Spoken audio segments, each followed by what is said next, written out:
The Berenstain Bears and the Week at Grandma's. Hello, friends, and welcome to our new reading adventure of the Berenstain Bears. Today we're going to read about a weekend at Grandma's. Let's get started. The Berenstain Bears. Draw a picture of yourself with your grandparents or other family members you like to visit. The Berenstain Bears and the Week at Grandma's. When Mama and Papa Bears go away, cubs visit their grandparents for the first long stay. The Berenstain Bears and the Week at Grandma's by Stan and Jan Berenstain. Once in a while, the Bear family who lived in the big tree house down a sunny dirt road deep in Bear country got out the family snapshots and looked at them. "What are these?" asked Sister Bear, picking up a book of photos. "I don't think I've ever seen these before." There were photos of bears playing tennis, canoeing, dancing, and having all sorts of fun. The bears looked like Mama and Papa, only they were younger and thinner. "They're pictures of Papa and me on our honeymoon," said Mama with a smile. "At Grizzly Mountain Lodge," said Papa. "We had a wonderful time." "What's a honeymoon?" asked Brother. "A honeymoon is a special trip couples take when they get married," explained Mama. "Getting married is a very special happening, and celebrating it with a trip is an old custom." "As a matter of fact," said Papa, "we've decided to go on a second honeymoon. We're going back to the same place to play tennis, go canoeing, and have fun." "It'll be lovely," said Mama. "A second honeymoon sounds like a pretty good idea to me," said Brother. "Me too," said Sister. They scooted out of the room and were back in a jiffy with their vacation things. "Oh, you won't be coming," said Papa. "Honeymoons, even second honeymoons, are just for grown-ups, not for cubs."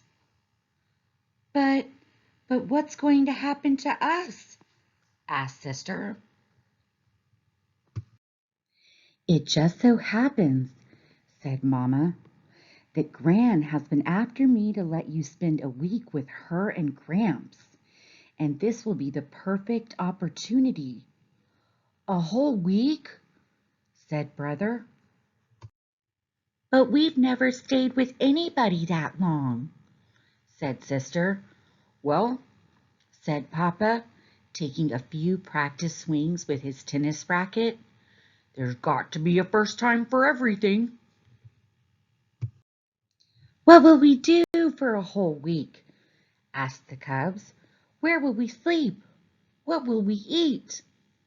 "Goodness," said Mama, "such a fuss about a simple thing like spending a week at Grandma's." It didn't seem like a simple thing to the cubs. They loved Gramps and Gran very much, but, well, they just weren't Mama and Papa. Besides, Gramps and Gran were sort of old. "What are you taking with you?" Sister asked Brother when it was time to pack. "I'm taking 2 books, my jacks, and my teddy bear, of course." "These," he said, holding up some books and his best yo-yo. Papa put their suitcases in the car trunk last, so that when they got to Gran's, unloading was as easy as 1, 2, 3. Then after lots of big bear hugs and kisses, the happy second honeymooners were on their way. "It certainly is good to see young folks have fun," said Gran, as she waved goodbye. "We're the young folks," muttered the cubs. "We're the ones who are supposed to have fun."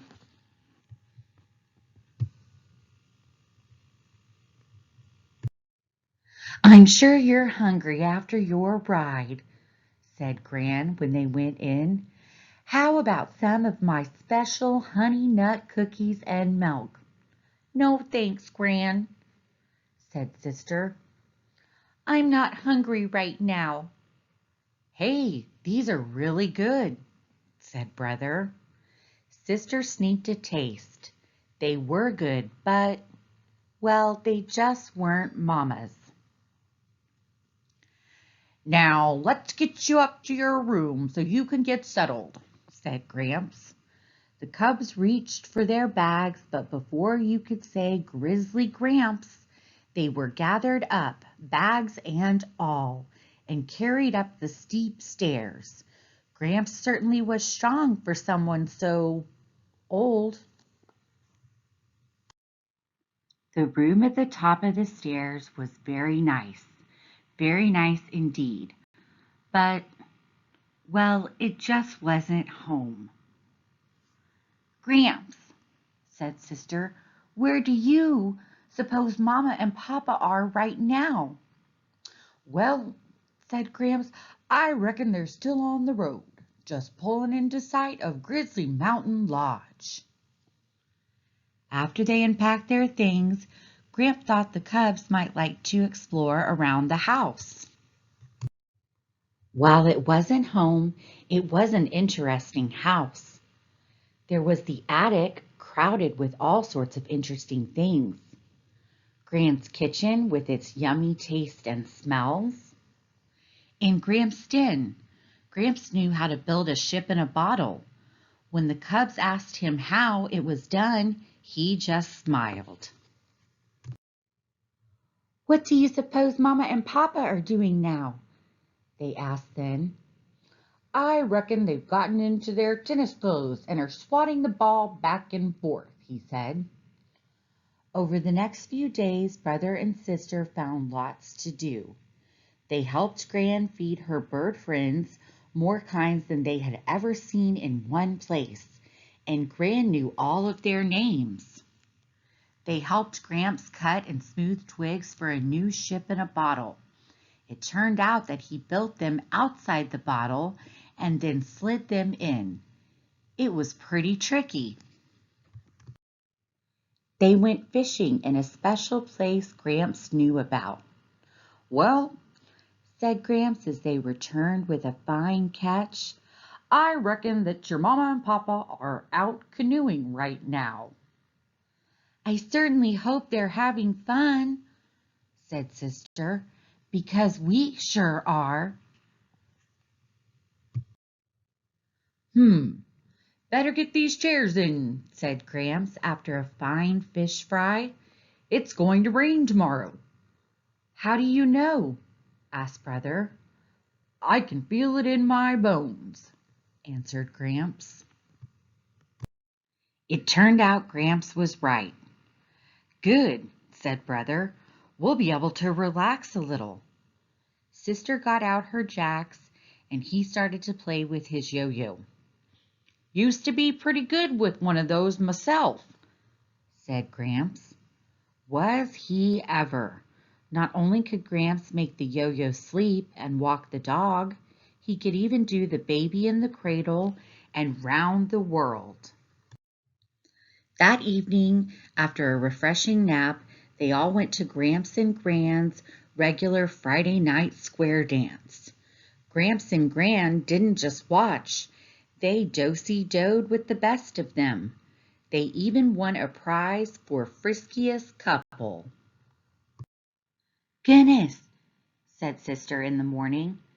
This week really flew by. And we learned so much, added Brother, practicing baby in the cradle. Gramps and Gran, how come you know so much? Asked Sister. So many things.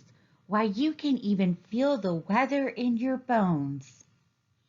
That's one of the good things about being an older person, said Gramps, smiling. You learn something every day, so that by the time you're old enough to be a grandparent, you know quite a lot. Gee, said Sister, I guess You and Gran are so old you must know everything." "Oh, no," said Gramps, laughing. "You never stop learning. Why, just this week we learned something very special. We learned how absolutely wonderful it is to be grandparents and have lovely grandcubs."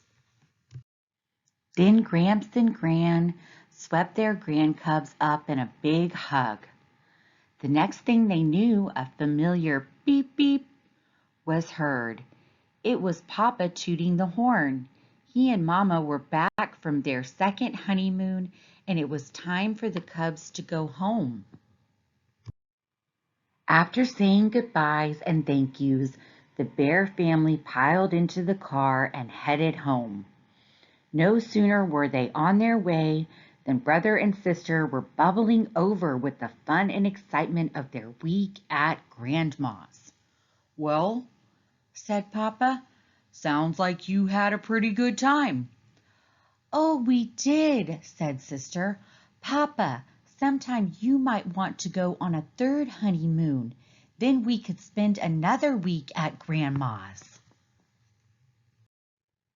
"A third honeymoon?" said Papa. "I don't think anyone's ever gone on a third honeymoon." "Well," said Sister, "there has to be a first time for everything." Thank you, friends, for joining me on another reading adventure. I hope you enjoyed this classic Berenstain Bears book just as much as I did. If you are enjoying my stories, please check out my channel at the Teachers Read Aloud. Thanks, and see you next time.